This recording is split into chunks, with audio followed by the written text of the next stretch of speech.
Basic Brewing Radio is sponsored in part by the American Homebrewers Association. The American Homebrewers Association invites you to celebrate the 24th annual Learn to Homebrew Day on Saturday, November 5th. Visit homebrewersassociation.org/basicbrewing to download the official recipe for a small batch hoppy amber ale, find a homebrew supply shop, and dust off your homebrewing skills with how-to videos. Plus, you'll get a promo code for $5 off an annual American Homebrewers Association membership when you make a pledge to participate in Learn to Homebrew Day. That's homebrewersassociation.org/basicbrewing to get $5 off when you make the Big Brew pledge by November 8th, 2022.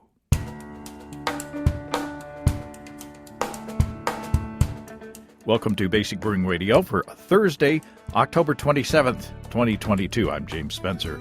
Here at Basic Brewing Radio, we're all about home brewing. This week, mead man Tim Leber shares a mead experiment comparing American, French, and Hungarian oak. Is there really a difference? Tim, Steve Wilkes, and I put it to the test. If you go to basicbrewing.com, you can find archives of our audio and video shows. If you go to basicbrewingshop.com, you can find our DVDs and our brewer's logbooks. You can follow me on Twitter and Instagram at Basic Brewing and find our show page on Facebook as well. If you want to support us financially, check out patreon.com/basicbrewing. And many thanks to everybody who is helping out in that way. If you go to patreon.com/basicbrewing, you can see a long list of stuff that you can access if you sign up as a supporter. Steve and I got together the other day and shot 3 more video episodes. Financial subscribers will see those before everyone else, along with the recipes for those beverages associated with those episodes. We shot an episode about Matt Giovanisi from Brew Cabin's American Amber Ale that he and I formulated on this show.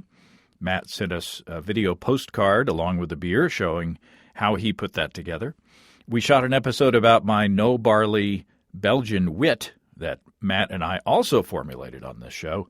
And we shot an episode about a mead back sweetening experiment that Steve did. That was very interesting and enlightening. All of that coming down the line. Whenever Steve and I can schedule time to shoot video, we tend to do a lot at once. And, 3 is not as challenging as 4, but still. Next week, we are planning to get together to sample tinctures for the holiday ale that Chris and I formulated on this show. I brewed it, and it's still in the primary, but I went ahead and siphoned off 3 bottles of that so that Steve and I can test the tinctures on the actual beer. So it tasted very good in the hydrometer sample that I pulled from the primary fermenter. I think it's like a little over 9%. Looking forward to putting that final beer together. Steve has also been brewing and mead making and wine making like a madman lately, so I'm sure that he'll have more fun things to share with us on as well on the video side, maybe on the audio side as well. Disaster show letters have been coming in little by little. Steve and I haven't set a date to record that show, but time is zooming along. I mean, October's already gone. So if you're interested in having us read your letter of brewing gone wrong for our annual end of the year show, email those to james@basicbrewing.com. Let's check the mailbag for a non-disaster related story. Matt from St. Charles, Missouri writes, "Big fan of the show." Thanks, Matt. "Just racked my 11.6% version of the Count Chocula Stout into a keg. I used the method mentioned in the January 2020 episode of putting the cereal in the primary, but I put the marshmallows in the boil to get maximum use of the sugar. Figured you'd want to know the cereal ended up looking like dog barf, it feels like slime, and tastes like vodka-soaked chocolate mush. All in the name of science," Matt says. Cheers. Wow. The Count has put on some weight. 11.6%. That's a big beer, but I bet it's tasty. And I'd eat a little bit of that vodka-soaked chocolate mush just for the fun of it. And if Matt sent a picture, and of the cereal once he separated it, from the beer in the primary. And if he hadn't put the idea of dog barf in my brain, it kind of looks like ground beef taco meat. So anyway, thanks, Matt. I appreciate that. I'm not making a Halloween beer this year, but I am making, that Colby collaboration holiday beer that is delicious so far.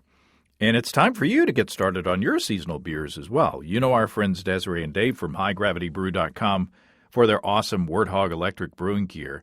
But they also have delicious seasonal ingredient kits. A lot of them have been thoroughly tested at Pippin's Tap Room at High Gravity in Tulsa. Right now, there are some really fun seasonal kits you should pick up at HighGravityBrew.com. For example, Ichabod Pumpkin Ale. I know people turn their noses up at pumpkin ales, but this spiced beer was inspired by Tulsa Brewing Company's Old Pumpkinhead. And that brew pub is no longer in business, but their recipe is a frequent request from Tulsa customers that want to recreate one of their favorite holiday beers on their own.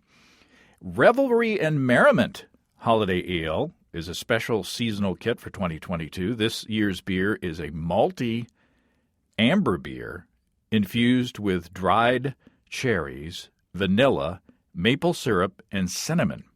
The finished beer has notes of caramel and toasted bread from the malts. And Old St. Nick Ale. This kit is inspired by Avery's Old Jubilation Ale with mocha and toffee flavors and a hint of hazelnut. Check these out along with all the other tasty kits and the Build Your Own Beer page if you want to follow your own recipe. That's at family-owned and operated HighGravityBrew.com. That's HighGravityBrew.com. Okay, I'm always grateful when Tim Leber shares a mead experiment with us, of course. First, they're delicious. And second, we always learn something. So if you're curious about the difference between American, French, and Hungarian oak, have a listen. Tim Leber, welcome back to Basic Brewing Radio. Thanks. It's good to be back. Welcome back to the USA. Yeah, I just got back from Europe.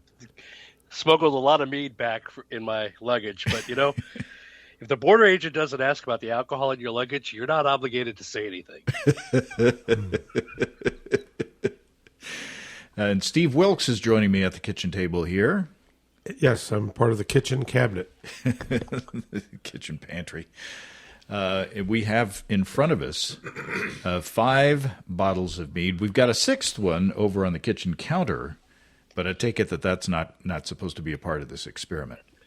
No, it was a 6-bottle box, and, well, I just sent you a little bonus, so. Yeah, I love it.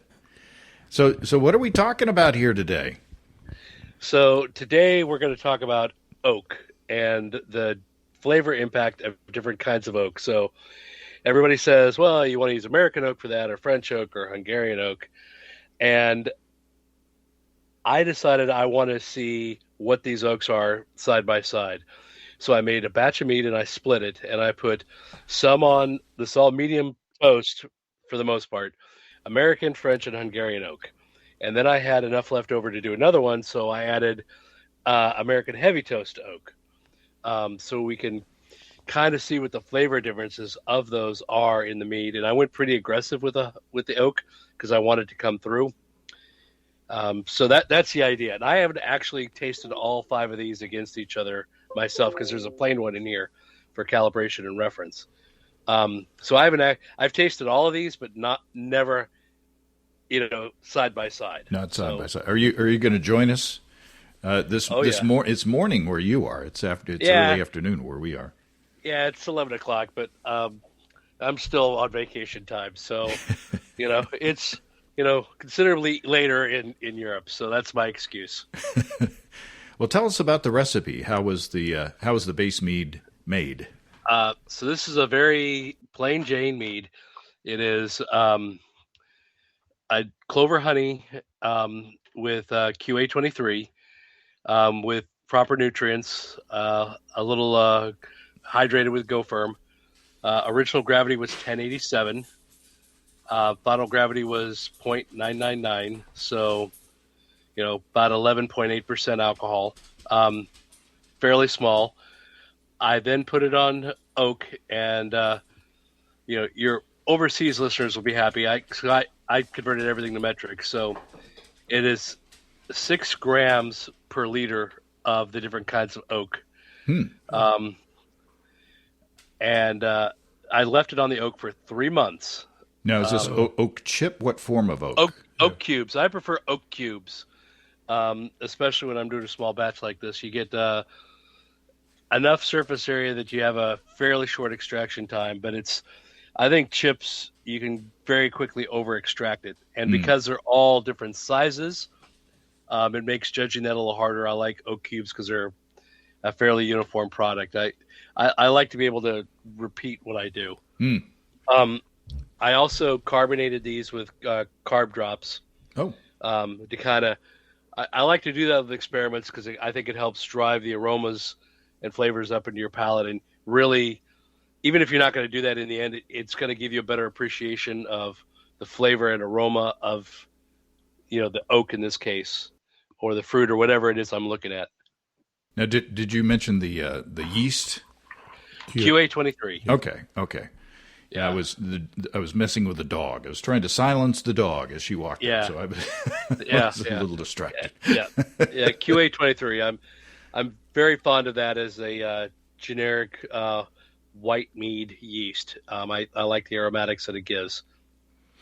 And what's the alcohol tolerance? I mean, you say you put carb tabs in each of these. It'd be interesting to see how well it did. Well, first of all, in my opinion, yeast alcohol tolerance is kind of a myth. A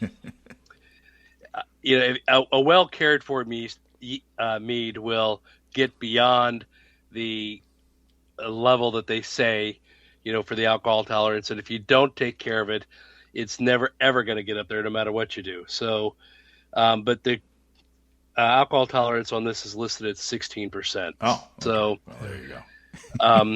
One of the Lalvin people on one of the things for the American Mead Makers Association said they described it as a speed limit, not as a hard limit. But yeah, if you care for your yeast, you can get past that line. And if you don't, people always say, "Oh, I want a sweet mead. I'm going to use beer yeast." It's not going to work. Yeast sees the sugar, and it can't read the package. It's inside and it's illiterate, so it doesn't know where it's supposed to stop. And none of these things are like flipping a switch. They're all a range. So should we start with the plain to calibrate? Yeah, I get an idea what the mead itself is like. Yeah. Get a little bit of a hiss. Yeah. It's always a good sign when you're supposed to have it carbonated. This is our baseline here. Yeah. It's pretty. Cheers, everybody. Yeah. It smells good.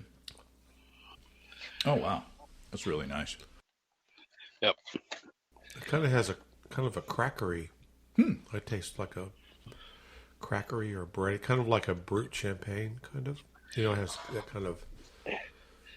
Yeah, I didn't clarify this because I knew I was going to want a bottle condition. Yeah. So maybe we're getting a little bit of the yeast like you do in champagne, just a little of that flavor. But it should be the same across everything. So it's good. Yeah, it's really nice. Yeah. These have been sitting out for about 40 minutes at this time, so they're not super cold. It's still chilled. I'm surprised. Yeah. It's nicely. I think at a nice temperature to be able to taste. Cool. So before you did this experiment, I mean, what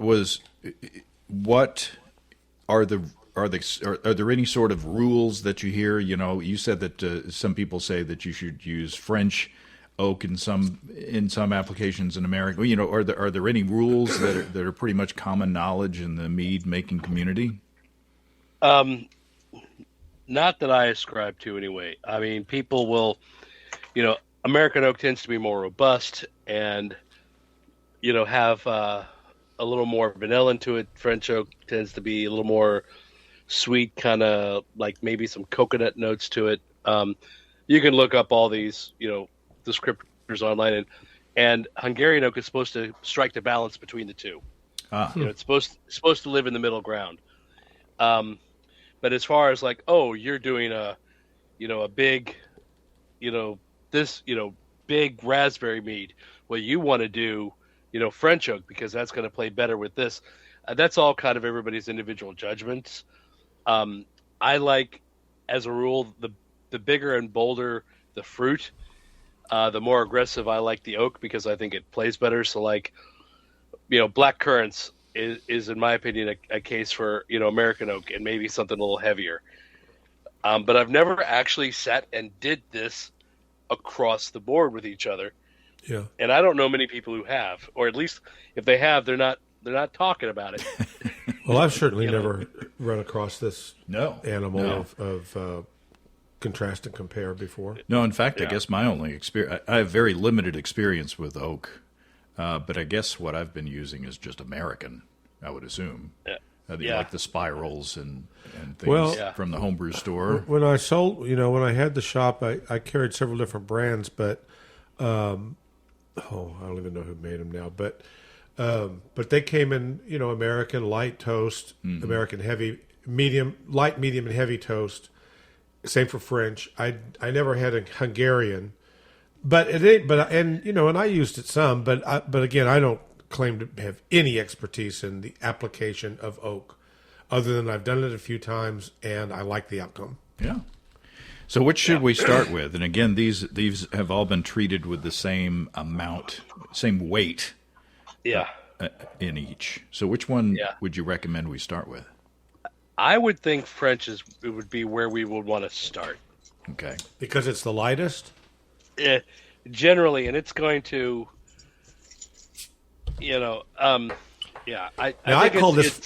call this Freedom Oak. Yeah, Freedom Oak.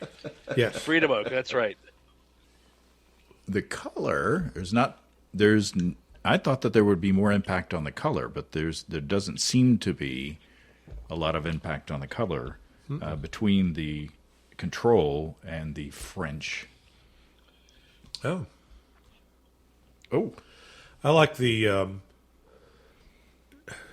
I'm hesitant to say this because it's so early in the process, but I like the French oaked mead much better than the control mead. Oh, wow.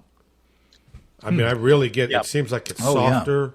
Yeah. It's more complex. It's a more fully developed palate. I don't really have the adjectives that I want, but I like it quite well. I don't know if it's just my imagination but when I first picked it up and put it to my nose, I got just a hint of what I perceived as smoke. Huh. Anybody else get that? I did when I first opened it, but it kind of dissipated quickly. But I agree with Steve in that it seems rounder. Yeah.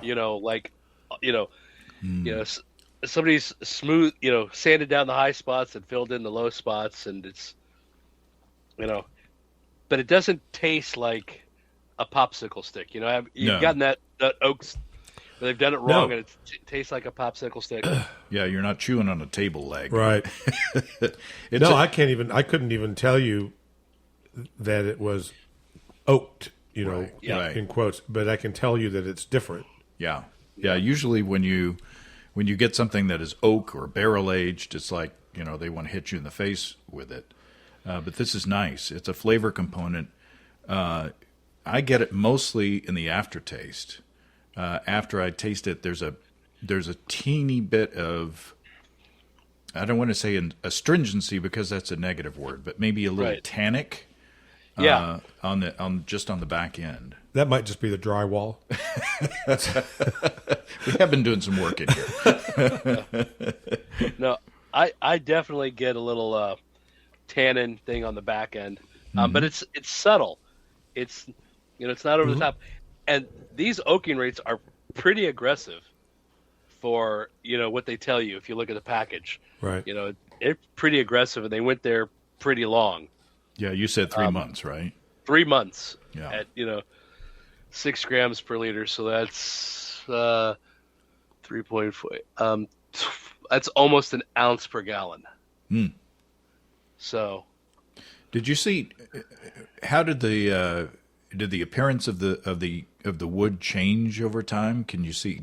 I mean, could you notice any change in the color, say, as the alcohol leached any of it out, or just anything different? not really. I mean, the mead got a little darker, and the oak got a little lighter, but it's not like it. It's not like you put strawberries in mead and they turn kind of that white mush kind of thing. Yeah. It wasn't that much. I mean, I fished them all out, and I actually ended up mixing them together because I threw them in a half-gallon mason jar that I'm topped up with some dark rum for other things. You know, but because I figured that individual character was gone at that point. But yeah, might as well. That was delicious. Yeah. Where should we go next? I feel like we're speeding on down the line here, but that's well, speed mead.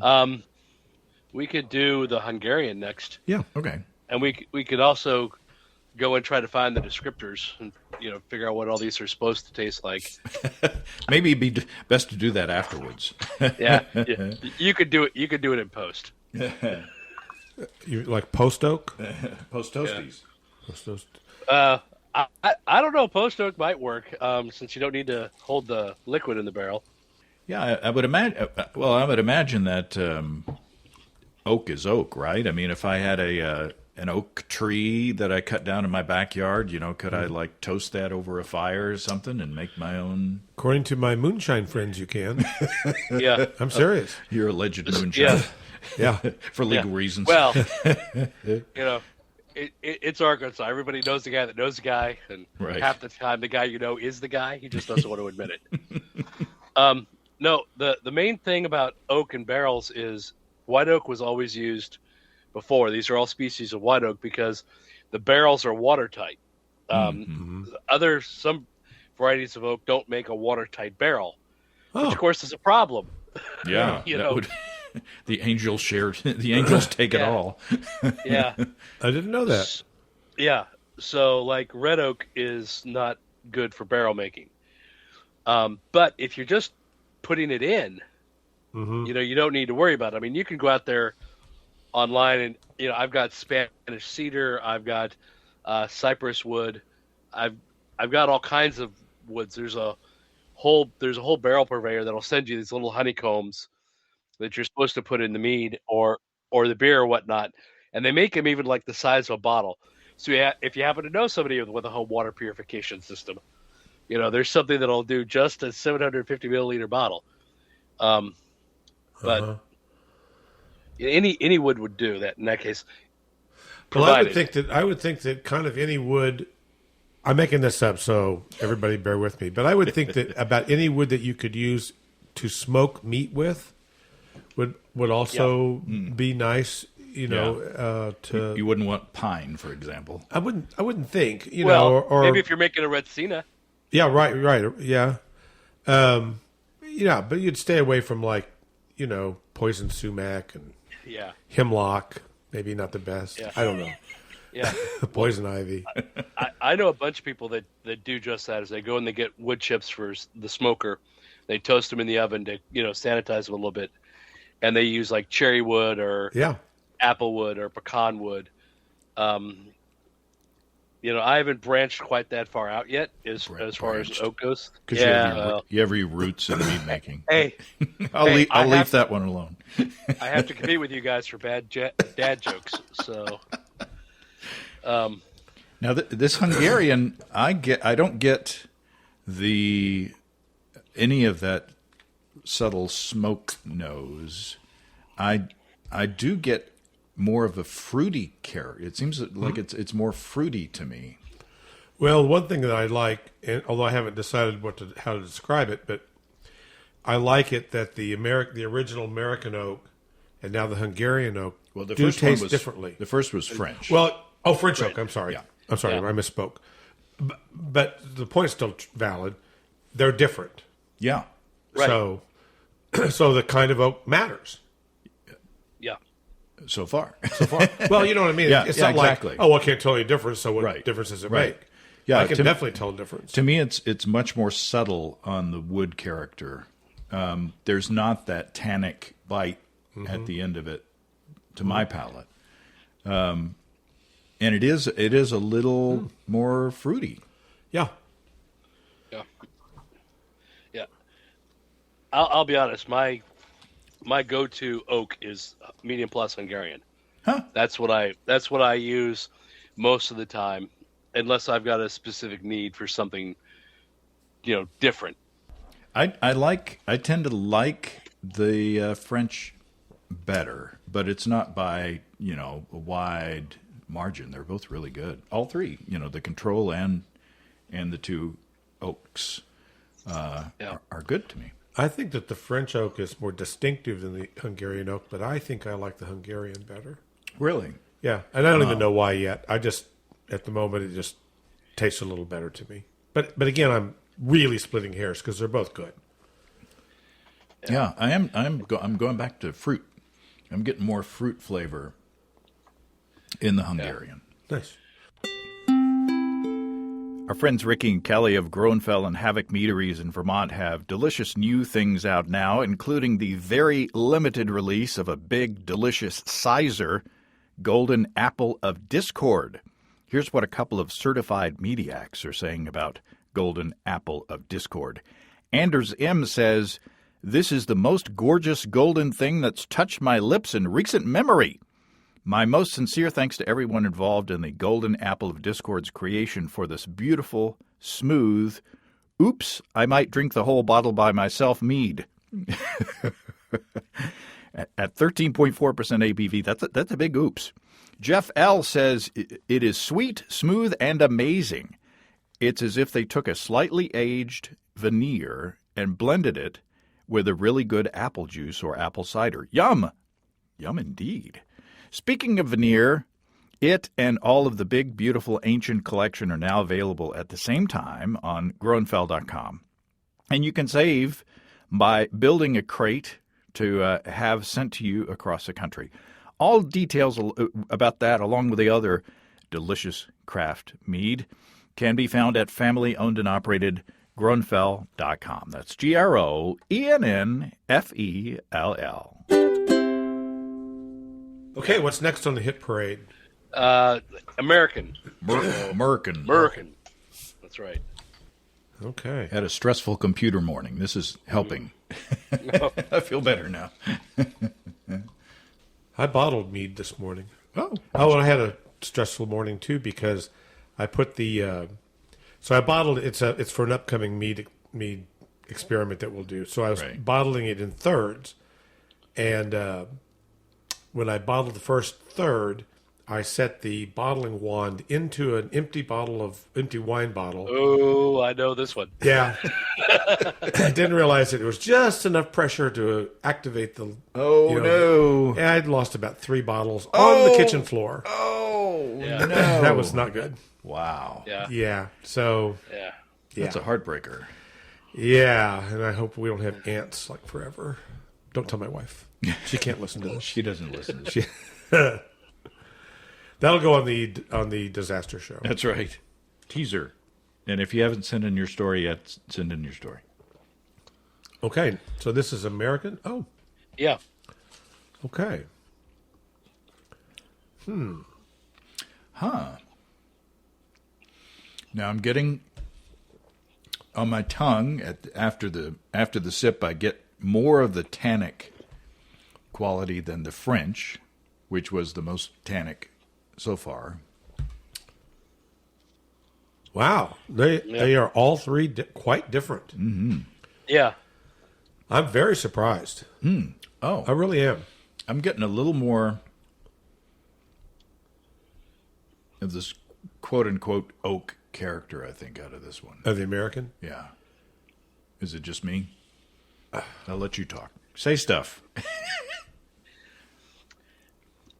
I get something, but I hesitate to say anything till you've all gone through because I don't want to put an idea in your head. I think it's the softest of the 3 flavors, and then of course the Control. I think it has the most vanilla. I get a kind of vanilla and perhaps a touch of cinnamon in it. It to me is the most spicy. Yeah, maybe. But I don't mean that in terms of heat. I mean, right, exactly. I think I'm with you. Maybe that's why I say it's the most oaky, because with oak you get the kind of spicy and vanilla character. Yeah, I mean, dare I say it? It almost smacks of bourbon. It almost has a little bit of that kind of American whiskey flavor, and that would make sense. Yeah, but of course, those are put into a charred barrel, so there's still a billion variables. But I do pick up a vanilla in this that I didn't get in the others. I also get a little bit of that fruit from the Hungarian. It's like if you ratcheted up the oakiness that we got from the French and added the kind of fruitiness that I got from the Hungarian, then you'd get what I'm getting from this American. So, Tim, tell us tell us what you're tasting. So, I was definitely getting the more vanilla, but I mean, maybe my imagination, or it could be the bourbon thing, but I get almost a little barbecue flavor out of it. Ooh. I don't get any of the. Would you say that's brisket or burn ends? Or burn ends? Well, you Kansas City guys talk. Anybody with any sense knows it's burn ends. Yeah, but the correct answer is always burn ends.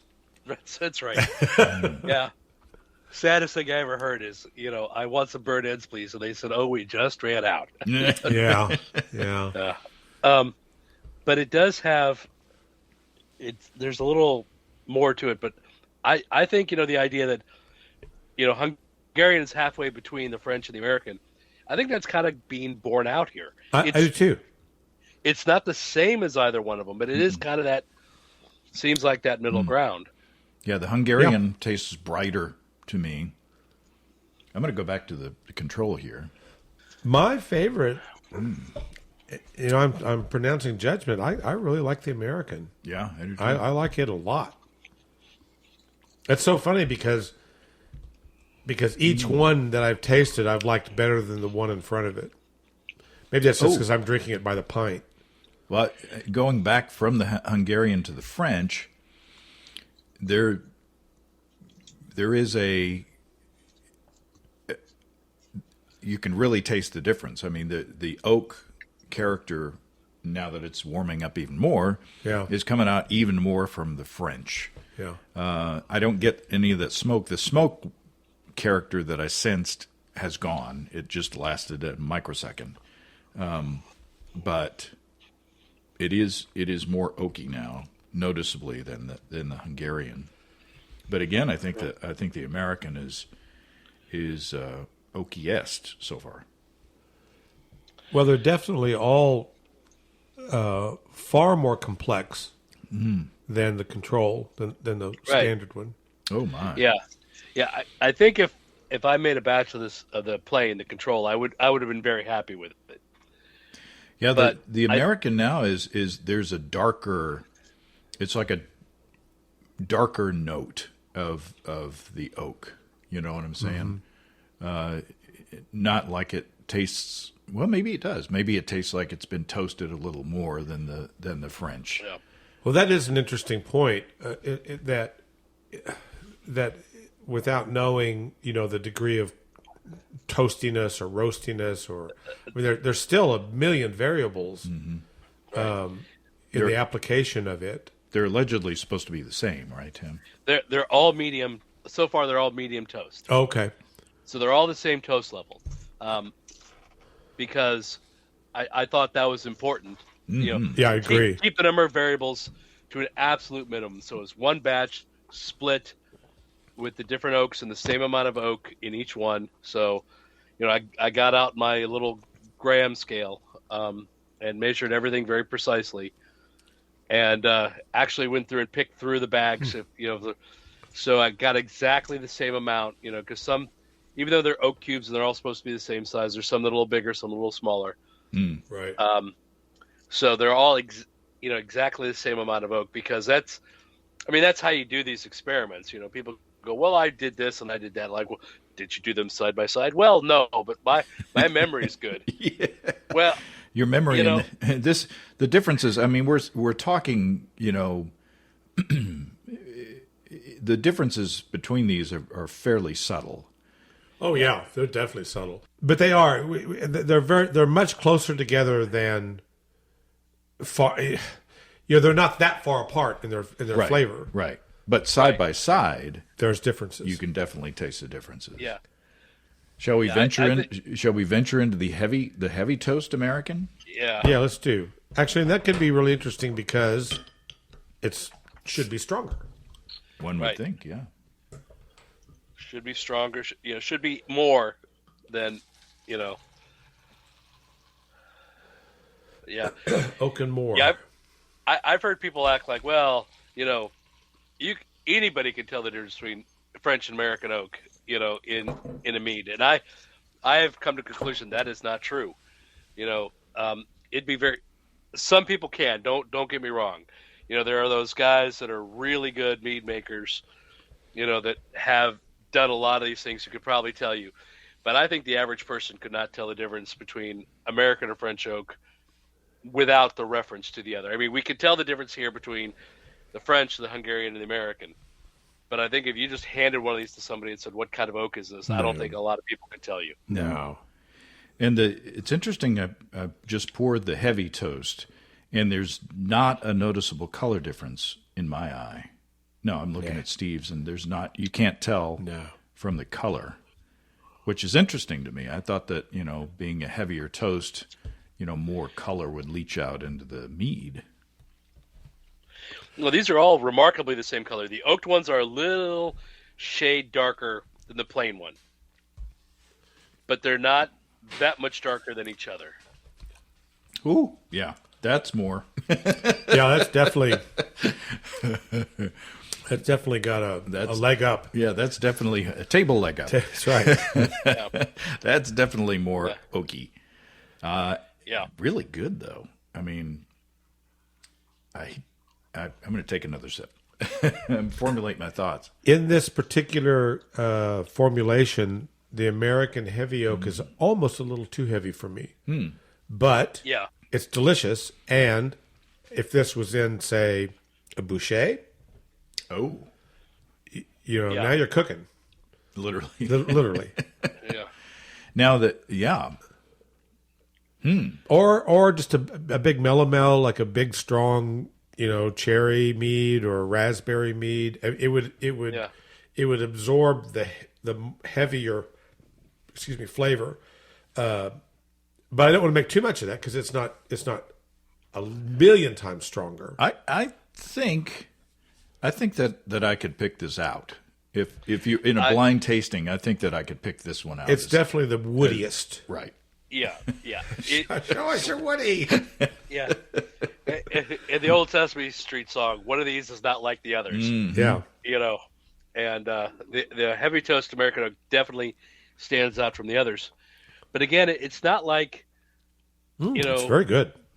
drinking, you know, liquid smoke or something. You know, it's Right. I do get more of a smoke character though. See, I get more. I pick up more on the. I'm going to call it the green wood, even though I know it's toasted, but I get that kind of. This is too strong, but it's the only thing I can come up with at the moment. Like chewing on a pencil a little bit, like a raw wood flavor. I get the flavor of wood. I get you. Yeah.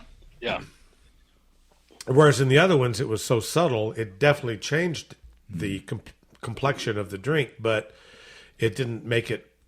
Well, I would not have been able. If you'd handed me one, I probably wouldn't even know what it had been treated with. But I just know it was good. This one I can tell.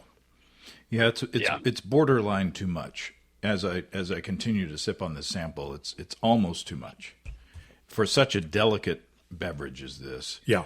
Right. I think that the balance in the other three was perfect.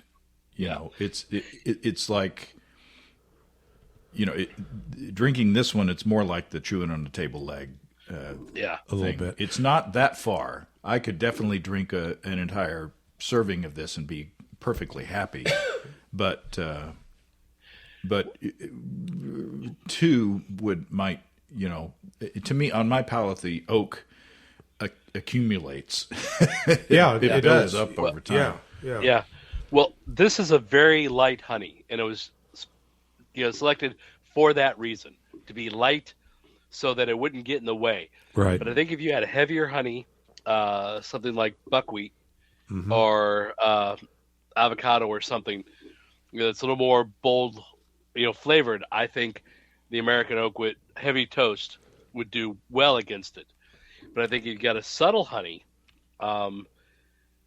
These lighter ones would do better. Like if you've got High Plains sweet clover, I think the French would be a good choice for that, or the Hungarian. Something with a little sweetness, a little vanilla, but something to kind of round out all those flavors. I mean, there's a reason people kept doing this after they switched to glass carboys. Everybody says, "Oh, you don't need oak." Right. People keep doing these things for a reason. Well, I just made a beer, actually a beer, not a mead, but I had some liquid oak, so an oak tincture that was actually given. There are actually salesman samples left over from Steve'sBrewShop.com, and which still works. Which doesn't. Oh, it still works and redirects to our friends in North Tunnel. Oh, that's right, Daniel and Paige. Yeah. At any rate, I tried this liquid. The dose was just one little, like, I guess about 2 ounce jar per 5 gallons. So I dumped it in. It's great way to do it. But I just love this. Is a great experiment, Tim. It's really, really good. I'm recording this a little ahead of time, so by the time you hear this, I should have a couple of packets in hand of A40GF bubbles from our friends and sponsors at Imperial Organic Yeast. I've been talking for a long time about wanting to make a sizer with bubbles. Steve has made some sizer lately, and that style of honey and apple cider together really benefits from a clean yeast produced to ferment fruit, and A40GF bubbles is one of those. And as the name implies, it's gluten-free. I fermented my 2-gallon, 8% holiday ale with pub from Imperial. Came out great. The malt and yeast character go really well together. And with 200 billion cells in every easy-to-open package, I didn't use a starter. In fact, say it with me, my stir plate is dusty because I don't use it anymore to make starters for moderate gravity 5-gallon batches or bigger gravity 2-gallon batches. And as the case with the holiday ale, my airlocks are usually bubbling before bedtime. That holiday ale, it was well before bedtime. Ask your local homebrew store about Bubbles, Pub, and all the great yeast strains from Imperial Organic Yeast, and check them out at imperialyeast.com. That's imperialyeast.com. I went back to the base mead, the plain mead, and it's almost too plain now, whereas in the beginning it was like, wow, this is really nice mead. Yeah. And it still is, but now it's missing something. Right. It's the harshest of all of them. Now again, strong word, but compared to the others, it's just not as refined. The flavor profile is a little more sharp, and not in a good way. Yeah, it's got more hot alcohol to it. I mean, these are not hot. Like, no. You drink it, you think, hot alcohol flaw on the judge sheet, but it has more of that hot alcohol thing because one of the things that goes on when you add wood is, especially oak, is those higher alcohols estrify. And even though I've got good, clean fermentation and I don't have fusel alcohols, like you get some people, it's like, hey, how do you like my mead? And it's like, well, I could always use it for paint stripper. Well, I've made a few Band-Aids in my life. Hey, nobody has made as many mistakes making mead as I have. I'm very free with advice because I'm trying to prevent people from making all the mistakes I did. Yeah. I mean, I got surprises on Disaster Show a few years ago because my first batch of mead was so horrible. Go back and look that up. It was a true disaster, and I want to help people avoid those things. So I say things like, well, you need to, do this and do that. And be like, oh, well, that doesn't matter. Well, they do. Adding the fermento, hydrating your yeast, using the right yeast, all of that matters. But then you get into this oak thing, and this matters too, because we've seen this is a very nice plain mead. I'd be happy to have this anywhere until I had the others. Yeah. And now it's the the stepchild of everything else here. And now that I've had these, I think I still like the Hungarian the best. Huh. Interesting. But none of these are bad. But they all have, like I said earlier, the rough spots have been sanded down, the low spots have been filled in. So it's the one is a very nice chair that you made in your home carpentry shop, and the others are, and then we sanded it smooth and did the polyurethane and 2 coats, and now it's it's the same thing, but it's much different, much more refined.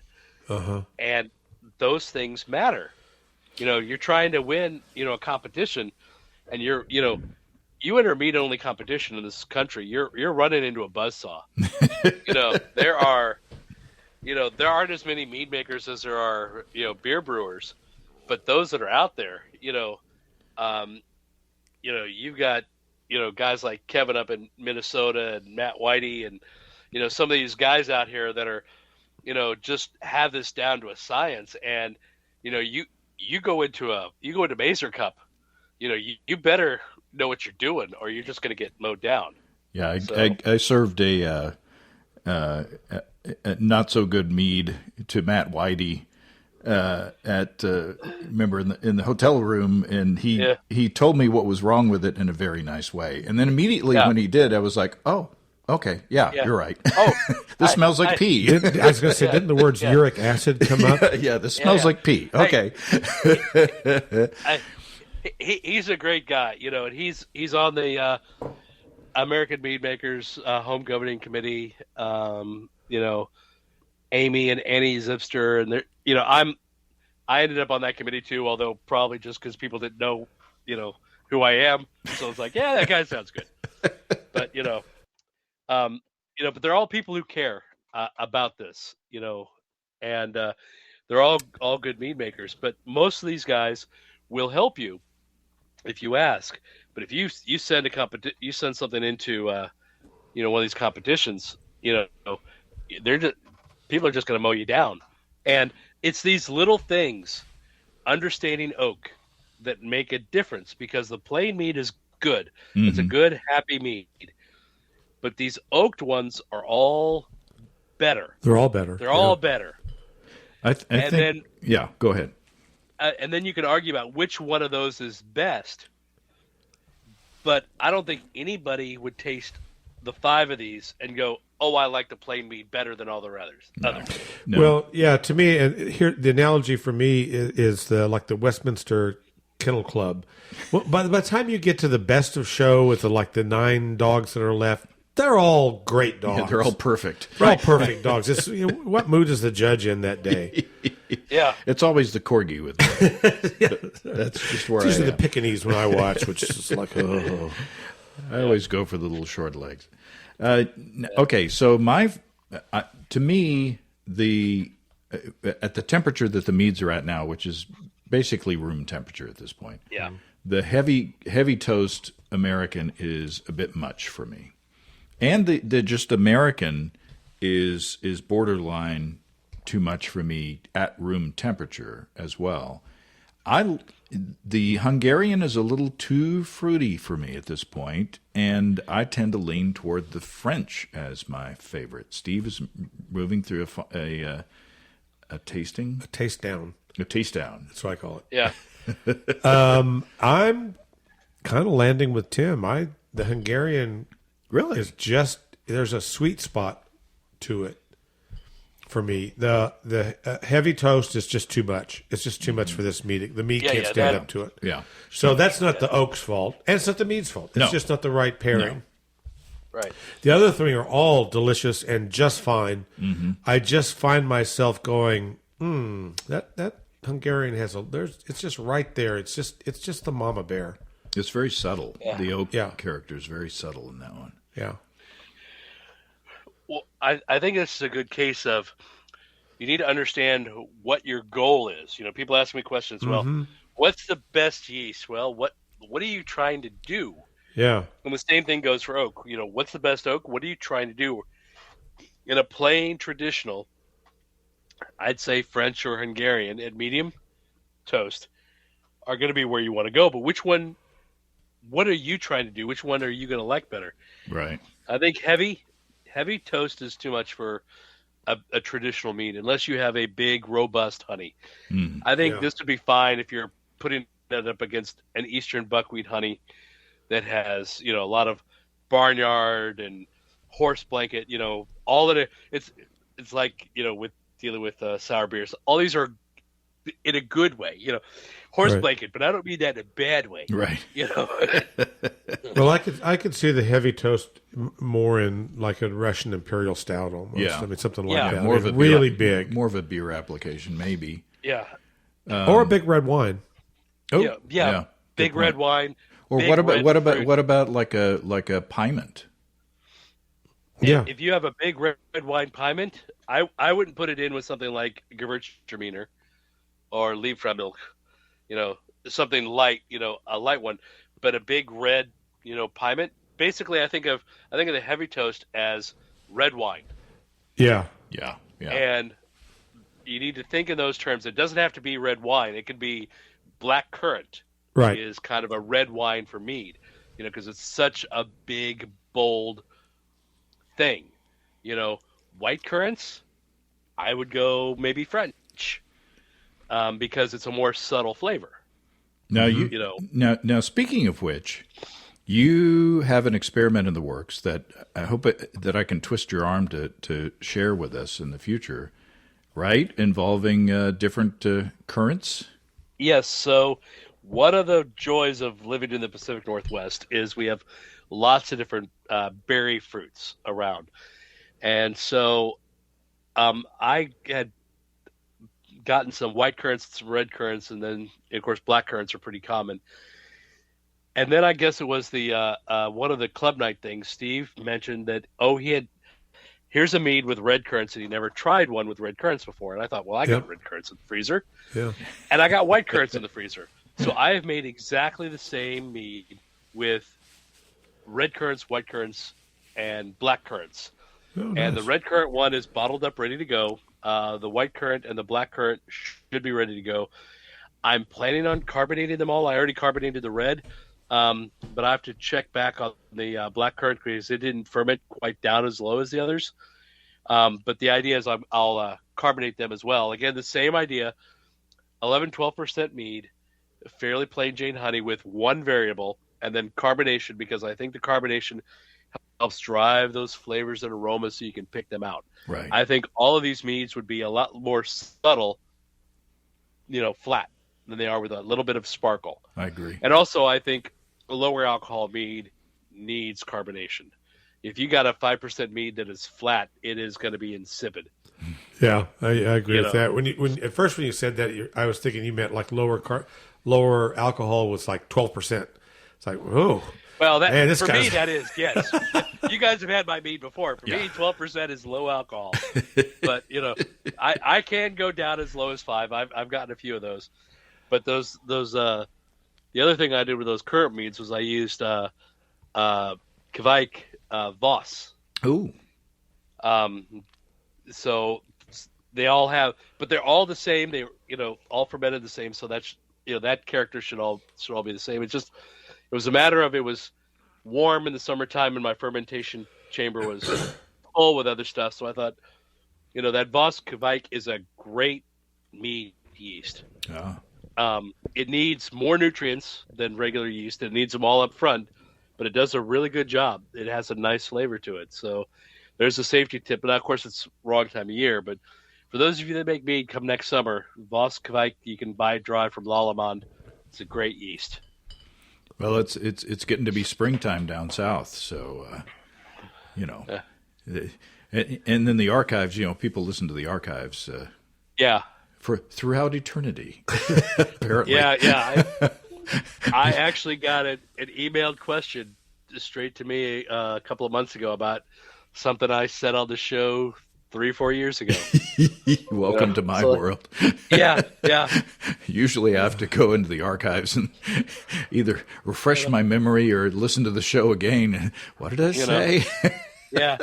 Well, 5 years ago on the internet is like, Roman times. And this is this particular show is probably 816 or something like that for me. So, yeah, my brain is only so big, and it's getting smaller all the time. Yeah. Well, Tim, this has been wonderful, and I have to say, I was up in Seattle not too long ago before you took off for your wonderful European trip, and we got to spend dinner together. And with me and my lovely wife Susan and our son Drew and we had a great time, and it was so wonderful to talk to you in person, to actually spend time with you in person. And well, it was really good to see you too. Yeah, rare nowadays, but hopefully we can get back to. Oh, Steve is shaking his head. He's looking pensive. Well, as these have warmed up, I went back and tasted the French, Hungarian, and American medium toast, and they're starting to kind of all taste the same. Oh, but that could be a matter of volume. Yeah, we'll chalk that up to palate fatigue. Yeah, I'm going to go with palate fatigue on that. Well, I'll give you a tip if you're doing this sort of thing where you're tasting the same thing repeatedly. An IPA is a great way to reset your palate in the middle of a mead tasting. Okay. Yeah. You just take a really big hoppy IPA, take a swig, and that clears out all the subtle nuance from all the mead and everything, and it enables you to retaste. Or failing that, a big, ginger ale. There you go. Scrub your palate with the bubbles there. Scrub it clean with a completely different flavor, and that helps. Great idea. Great suggestion. Yeah. Well, Tim, now I've completely forgotten my stress of the morning, so I appreciate it. Drinking mead has a tendency to do that, Well, I greatly appreciate your sending these, and I greatly appreciate your expertise and your advice, and every time you come on, we learn something. This was a great experiment. I mean, I got a lot out of this. Yeah, it's great because I've never thought much about oak other than just I don't want too much, don't want too weak, and so get the middle, and that's about it. But now you got something else to worry about. Well, exactly. I always have these people. It's like very insistent that French is this and Hungarian is that and American is the other, and there's if you screw it up, if you pick the wrong kind of oak, you're going to destroy your mead. Yeah, I think the lesson here is that is not true. No. None of these are bad. Couldn't agree more. Any oak will do. Yeah. Some may be better suited to the task than others. I think the toast level is probably more important than the actual species of oak. Definitely. Yeah, and the other variable that we can't address here exactly would be volume of oak in volume of liquid. In other words, you could dose it up really heavy for 3 weeks, or you could dose it really lightly for 3 months. Right. And how would that be different? And we haven't addressed forms. We haven't compared chips to spirals to cubes to sawdust, which happens in wine kits. Yeah. Oh yeah, There's so many ways you can go here. But that's part of the fun, and that's part of the art. Yeah. Yeah. Yeah. I believe that's absolutely right. You need to find what you like, what works for you, but don't be afraid to experiment to get to that point. Yeah. But if you think the best thing for your mead is a very light, subtle honey with heavy toast American oak, just hammered, if that's what you like, make it. That's fine. Yep. You may not win any medals. Yeah. Don't give it to Matt Whitey. You know, He'll give you some advice. But Matt for which I was thankful. Matt is a great guy, but you know, he's like, you know, people do this to me all the time. They're like, "Oh, try my meat," and like, well, "Okay, do you want?" You know, how do you want this advice? Do you want us to be friends after? Yeah, right. You know, because I mean, anybody who knows who I am on the internet knows that I can be, you know, harsh, you know, when the time comes. You know, it's like, hey, has anybody ever thought about doing this in a mead? No, nobody in the entire history of the world has ever considered putting cherries in mead until you. But no, I don't say that to folks. That. Yeah, but you know, that's always the line you walk, though, when you're doing this, when you're trying to help people, is like, you know, you want to be helpful, you want to be useful to them, but you also don't want to just crush their hopes and dreams. Right. So I go back to Miss Fellinger, my 7th grade social studies teacher. She had what she called a stroke sandwich. So it's like compliment, criticism, compliment. So I can see you worked very hard on this. Too bad you decided to infect your mead purposely, but it's really well done for what it is, you know. So you have that, you know, you feel good, then bad, then good, and it makes everything better. Hashtag stroke sandwich. Yeah. Miss Fellinger, that's. Get that with a side of Plavix. Yeah. Oh, Jesus. Okay. All right. You know. Now, this is my job at the host to shut us down because we're going. Yeah. We're going to. It's getting dark. Mead? Yeah. I think we're going to open this 6th bottle, but that'll be off mic. Yeah, that'll be off mic. Tim, thanks as always. This has been wonderful. Oh, it's been a pleasure. And Steve, as always, thank you. You're welcome, as always. Well, thanks again to Tim and Steve. After that conversation, I'm inclined to include an oak tincture as a candidate for my holiday beer. The beer has a very nice molasses note, and I think a bit of oak would play nicely, and I think being able to control that with tincture is very appealing. Don't forget your disaster stories for our annual disaster show. Send them in, along with brewing questions, show suggestions, or if you just want to say howdy, write to james@basicbrewing.com or just fill out the contact form on basicbrewing.com. And please don't forget to tell us where you're from. Check out our mobile-friendly shop at basicbrewingshop.com. Thanks to everybody supporting us through our Patreon page. Special goodies coming your way. Check that out at patreon.com/basicbrewing. That's all until next time. Until then, thanks for listening, everybody. I'm James Spencer. Production help for Basic Brewing Radio and our website is provided by Kelly Dodson. Basic Brewing Radio is a production of Active Voicing. We'll talk to you next time, everybody. In the meantime, stay well and stay tuned. So long.